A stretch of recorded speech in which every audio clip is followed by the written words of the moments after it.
गुजरात में आज सीएम पद की शपथ लेंगे भूपेन्द्र पटेल, लगातार दूसरी बार संभालेंगे राज्य की कमान।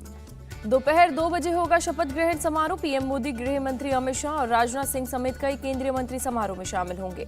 गोवा से अहमदाबाद पहुंचे पीएम मोदी, गुजरात विजय को लेकर पीएम का किया गया शानदार स्वागत। गुजरात विधानसभा चुनाव जीतने के बाद प्रधानमंत्री नरेंद्र मोदी ने बीती रात अहमदाबाद में रोड शो किया, लोगों ने किया अभिवादन। शपथ ग्रहण समारोह गांधीनगर के सचिवालय हेलीपैड ग्राउंड में होगा। बीजेपी अध्यक्ष जेपी नड्डा समेत बीजेपी शासित राज्यों के मुख्यमंत्री भी शामिल होंगे। शपथ ग्रहण समारोह में 2000 से अधिक कार्यकर्ता, साधु, संत और महंत भी शामिल हो सकते हैं। भेजा गया है न्योता। गुजरात में बीजेपी विधायक दल ने औपचारिक तौर पर भूपेन्द्र पटेल को चुना अपना नेता। इस बार 182 सीटों में बीजेपी ने 156 सीटें जीती हैं। ऋषिकेश पटेल, कनुभाई देसाई और राघव जी पटेल बन सकते हैं मंत्री। तीनों पिछली बार में थे मंत्री। विजय रूपाणी सरकार में मंत्री रहे कुंवर जी बावलिया भी ले सकते हैं शपथ। इसके अलावा बलवंत सिंह राजपूत और मुलुभाई बेरा भी पहली बार बन सकते हैं मंत्री। गुजरात में आम आदमी पार्टी के विधायक भूपत भाई भयानी बीजेपी में शामिल होने वाली बात से पलटे, कहा आपका वफादार सिपाही हूं। भूपत भाई भयानी ने कहा मीडिया और सोशल मीडिया में मेरे बारे में गलत संदेश गया, लोगों ने मुझ पर भरोसा करते हुए शानदार जीत दिलाई, लोगों और पार्टी को धोखा नहीं दूंगा। गुजरात चुनाव में अपनी पार्टी की हार पर बोले कांग्रेस नेता पी चिदंबरम, कड़े मुकाबले वाले चुनाव में साइलेंट कैंपेन का कोई मतलब नहीं। सुखविंदर सिंह सुक्खू बने हिमाचल प्रदेश के नए मुख्यमंत्री, हिमाचल के 15वें मुख्यमंत्री के तौर पर शपथ ली। मुकेश अग्निहोत्री ने डिप्टी सीएम पद की शपथ ली, बाद में शपथ लेंगे बाकी मंत्री। शपथ ग्रहण में शामिल हुए राहुल, प्रियंका समेत कई दिग्गज। कांग्रेस अध्यक्ष खड़गे भी समारोह में शामिल हुए। पीएम मोदी ने हिमाचल के नए सीएम को दी बधाई, राज्य के विकास में हर संभव सहयोग का दिया भरोसा। तिब्बत के धर्मगुरु दलाई लामा ने भी सीएम सुक्खू को बधाई दी, कहा 62 साल से भारत मेरा घर है। सीएम सुखविंदर सिंह सुक्खू ने हिमाचल की जनता को दिया भरोसा, कहा 10 वादों पूरे करूंगा, साथ ही ईमानदारी से सरकार चलाऊंगा। शपथ के बाद डिप्टी सीएम मुकेश अग्निहोत्री ने बीजेपी पर साधा निशाना, कहा हमने बीजेपी के रथ को रोक दिया।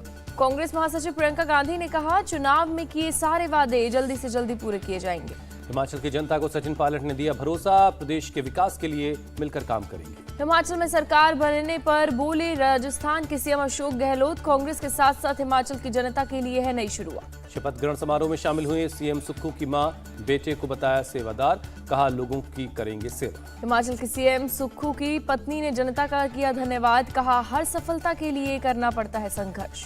सीएम सुक्खू के गांव वालों ने जताई खुशी, कहा ये हमारे लिए गर्व की बात, सीएम सुक्खू से राज्य भर की जनता को बहुत उम्मीदें हैं। शिमला में मुख्यमंत्री सचिवालय में हिमाचल के नए सीएम की नेम प्लेट लगाई गई। राहुल गांधी के स्वागत के वक्त बोली प्रतिभा सिंह, पार्टी को सत्ता में लाने का वादा पूरा किया, जवाब में राहुल ने दी बधाई। कर्नाटक चुनाव को लेकर दिल्ली में आज कांग्रेस की अहम बैठक, कर्नाटक कांग्रेस के सभी प्रमुख नेता पार्टी मुख्यालय में चुनावी तैयारियों पर करेंगे मंथन। जेडीएस नेता कुमारस्वामी बोले कर्नाटक में नहीं चलेगा मोदी शाह का जादू, जेडीएस ही है कांग्रेस और बीजेपी का विकल्प। समाजवादी पार्टी की सांसद डिंपल यादव आज लोकसभा में लेंगी शपथ, डिंपल यादव को मैनपुरी लोकसभा उपचुनाव में मिली है जीत। समाजवादी पार्टी के अध्यक्ष अखिलेश यादव और डिंपल यादव ने वृंदावन में बांके बिहारी मंदिर में पूजा अर्चना की। मैनपुरी उपचुनाव जीतने के बाद अखिलेश यादव के हौसले बुलंद, कहा बीजेपी को यूपी से हटाना लक्ष्य। अखिलेश यादव ने मायावती के ट्वीट पर कसा तंज, बीजेपी के इशारे पर काम करने का आरोप लगाया। कोलकाता में आज सीएम ममता बनर्जी के कालीघाट वाले घर के पास बीजेपी की बड़ी सभा होगी, नेता प्रतिपक्ष शुभेंदु अधिकारी और प्रदेश अध्यक्ष सुकांत मजूमदार करेंगे संबोधित। पश्चिम बंगाल की सीएम ममता बनर्जी आज से 2 दिनों के मेघालय के दौरे पर होंगी, टीएमसी कार्यकर्ताओं के सम्मेलन में हिस्सा लेंगी। एआईएमआईएम नेता शौकत अली का विवादित बयान, कहा सड़क जाम कर हिंदू कावड़ यात्रा निकाल सकते हैं तो हम सड़क पर नमाज क्यों नहीं पढ़ सकते।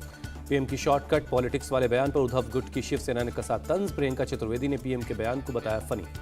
पीएम मोदी ने मेगा इंटरनेशनल एयरपोर्ट का किया उद्घाटन, 2016 में पीएम ने ही किया था शिलान्यास। गोवा के पूर्व मुख्यमंत्री मनोहर पारिकर की याद में रखा गया मोपा एयरपोर्ट का नाम, मनोहर इंटरनेशनल एयरपोर्ट के नाम से जाना जाएगा। एयरपोर्ट का उद्घाटन करने के बाद बोले पीएम मोदी, हमारी सरकार में काम करने का तरीका बदल गया है। केंद्रीय मंत्री ज्योतिरादित्य सिंधिया ने कहा पहले की सरकारों में एक साल में एक एयरपोर्ट नहीं बनता था, अब कई हवाई अड्डे बनते हैं।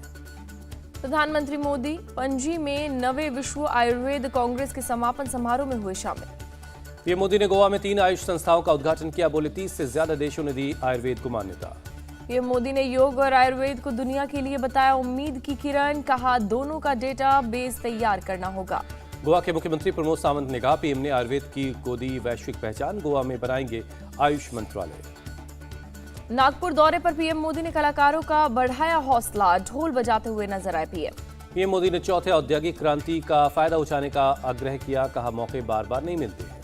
केंद्रीय मंत्री नितिन गडकरी ने कहा पीएम मोदी के नेतृत्व में बन रहे औरंगाबाद टू पुणे हाईवे नागपुर से पुणे की दूरी घटेगी।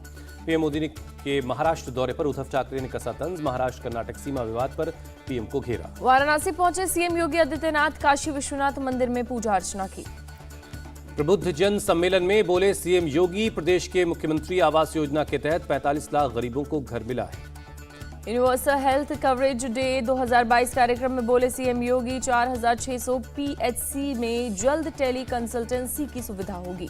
वाराणसी में क्रिकेट खेलते नजर आए केंद्रीय मंत्री अनुराग ठाकुर, काशी तमिल संगमम फ्रेंडली मैच में हिस्सा लिया। 13 से 15 दिसंबर तक बेंगलुरु में आयोजित होगा पहला G20 फाइनेंस ट्रैक मीटिंग, वैश्विक आर्थिक हालात पर होगी चर्चा। मोदी सरकार पर जयराम रमेश का हमला, नोटबंदी, जीएसटी और मोदी सरकार की आर्थिक नीतियों के चलते बढ़ी बेरोजगारी। आज सुप्रीम कोर्ट के जज की शपथ लेंगे जज Dipankar Datta, chief justice of India दिलाएंगे शपथ। केंद्रीय मंत्री जितेंद्र सिंह का बयान, मोदी सरकार ने मुख्यधारा से बाहर गए लोगों को विकास का मंत्र दिया। कांग्रेस नेता कमलनाथ का बयान, मध्य प्रदेश में सत्ता में आए तो लागू करेंगे पुरानी पेंशन योजना। बिहार के मुख्यमंत्री का बयान, पिछड़ा राज्य होने के बावजूद बिहार को नहीं मिला विशेष राज्य का दर्जा, फिर भी बिहार आगे बढ़ रहा है। बीजेपी पर बरसे नीतीश कुमार, चुनावों में हार के पीछे बीजेपी को बताया जिम्मेदार, नीतीश बोले तोड़ने की राजनीति करती है बीजेपी। सीबीआई ने एमएलसी के कविता से करीब 7 घंटे पूछताछ की, दिल्ली शराब घोटाले के मामले में सवाल जवाब हुआ। पश्चिम बंगाल के पश्चिम वर्धमान में ग्रामीणों ने मवेशी ले जा रहे 2 वाहनों को पकड़ा, बिहार की लगी थी नंबर प्लेट। गांव वालों ने दोनों गाड़ियों और ड्राइवर्स को पुलिस के हवाले किया, गाड़ियों को के जरिए मवेशी की तस्करी करने का आरोप है। आसनसोल के बीजेपी यूथ विंग के सचिव ने किया दावा, कहा दोनों वाहनों की विंड स्क्रीन पर आरजेडी का लोगो लगा हुआ था, वाहनों में मवेशियों के चालान जैसे दस्तावेज नहीं थे। शुभेंदु अधिकारी का बयान, बोले पुलिस और टीएमसी के नेता इन तस्करों से जुड़े हैं। कानपुर में 4 बांग्लादेशी नागरिक पकड़े गए, कब्जे से 2 पासपोर्ट और कई आधार कार्ड मिले। समाजवादी पार्टी के विधायक इरफान सोलंकी और पार्षद ने दिया कैरेक्टर सर्टिफिकेट, कई देशों की विदेशी करेंसी भी मिली। पाकिस्तान, मलेशिया, नेपाल की कर चुके थे कई बार यात्रा, मूलगंज थाना इलाके से हुई गिरफ्तारी, पुलिस पूरे मामले की जांच में जुटी। नोएडा के सेक्टर 93 के इलाके में गेझा गांव में झुग्गियों में लगी भीषण आग, मौके पर मची अफरा तफरी। आग लगने की वजह से अभी तक साफ नहीं हो पाई है, सूचना मिलते ही मौके पर पहुंची पुलिस और फायर ब्रिगेड की कई गाड़ियां। मुंबई के मलाड में राज्य लक्ष्मी इंडस्ट्रीज में लगी आग, फायर ब्रिगेड की 8 गाड़ियों ने कड़ी मशक्कत के बाद आग पर काबू पाया। आग लगने की वजह का खुलासा नहीं, हादसे में किसी के घायल होने की कोई खबर नहीं। गाजियाबाद के लोनी इलाके के कश्मीरी एनक्लेव कॉलोनी में एक खाली मैदान में आग लग गई, काफी दूर से आग की लपटें दिखाई दे रही थी। मुंबई पुणे एक्सप्रेस वे पर खोपोली के पास छात्रों से भरी बस पलटी, बड़ा हादसा हुआ, 2 छात्रों की मौत, कई घायल। बस में कुल 48 छात्र सवार थे, सभी घायलों को अस्पताल में भर्ती करवा दिया गया है। जानकारी के मुताबिक ड्राइवर का गाड़ी से नियंत्रण छूटने की वजह से हुआ हादसा, सभी लोग खोपोली पिकनिक मनाने गए हुए थे। पंजाब के श्री मुक्तसर साहिब में गेहूं की बोरी चोरी करने वाले को ट्रक के आगे बांधा गया, पुलिस मामले की जांच में जुटी है। फीफा विश्व कप के दौरान त्रिशूर के एक कलाकार ने पत्तियों पर फुटबॉल खिलाड़ियों का चित्र बनाया, बोले मुझे लीफ आर्ट काफी पसंद है। सेना ने दक्षिण कश्मीर के शोपिया में 2 दिनों के जश्न चिल्लई कला का आयोजन किया, बड़ी तादाद में लोगों की भीड़ पहुंची। सेना ने सभी विभागों के साथ मिलकर किया आयोजन, सेना और लोगों के बीच नजदीकी बढ़ने की कोशिश की। पाकिस्तान के बलूचिस्तान में अफगानिस्तान की सेना ने की फायरिंग, 6 की मौत, 17 जख्मी। चमन बॉर्डर पर अफगान और पाकिस्तान सेना में हुई झड़प, अफगान बलों ने आबादी वाले इलाके में तोप के गोले और मोर्टार दागे। पाकिस्तानी सेना ने भी जवाब दिया, अफगानिस्तान को हुए नुकसान की जानकारी नहीं। इटली की राजधानी रोम में मीटिंग के दौरान एक शख्स ने की फायरिंग, 3 लोगों की मौत, 4 घायल।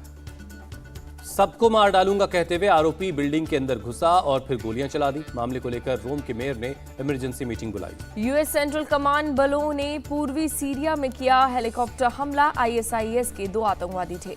चीन में मानवाधिकारों के समर्थन में लंदन की सड़कों पर निकाला गया मार्च, चीनी दूतावास के सामने हुआ प्रदर्शन। स्लोवाकिया में भारी बर्फबारी और तेज हवाओं ने लोगों की बढ़ाई मुश्किल, हाईवे पर लगा लंबा जाम।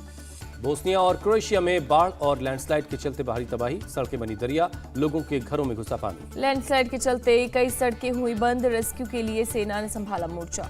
पेरिस में सांता क्लॉज की ड्रेस पहनकर मैराथन की दौड़, हजारों की तादाद में लोग शामिल हुए। नाइजीरिया की राजधानी अबुजा में क्रिसमस की धूम देखने को मिली, रोशनी से नहाया क्रिसमस विलेज, बड़ी संख्या में लोग पहुंच रहे हैं। दूसरे टी20 मैच में भारतीय विमेंस टीम ने दर्ज की रोमांचक जीत। सुपर ओवर में ऑस्ट्रेलिया को हराया। सीरीज 1-1 से बराबर है। सुपर ओवर में भारत ने पहले बल्लेबाजी करते हुए 20 रन बनाए। जवाब में ऑस्ट्रेलिया की टीम 16 रन ही बना पाई। स्मृति मंधाना ने 49 बॉलों पर 79 रनों की शानदार पारी खेली। शेफाली वर्मा ने 23 बॉल पर 34 रन बनाए। चोट लगने के चलते रोहित शर्मा बांग्लादेश के खिलाफ पहले टेस्ट से बाहर हुए। केएल राहुल करेंगे भारत की कप्तानी। बीसीसीआई को लेकर फिर तिलमिलाए पीसीबी अध्यक्ष रमीज राजा। कहा, भारत के बिना भी हमारी क्रिकेट चल रही है। ऑस्ट्रेलिया के वेस्ट विंडीज को दूसरे टेस्ट में 419 रन से हराया गया। सीरीज को 2-0 से क्लीन स्वीप हो गया। नेशंस कप में भारतीय महिला हॉकी टीम ने जीत के साथ किया आगाज। चिली के खिलाफ दर्ज की 3-1 से शानदार जीत। नीरज चोपड़ा ने 2023 सीजन से पहले इंग्लैंड के लॉफ बोरो यूनिवर्सिटी में ट्रेनिंग शुरू की। इंडिया टीवी हर वक्त हर जगह डाउनलोड करने के लिए सर्च करें India TV news Google play store या ऐप स्टोर पर।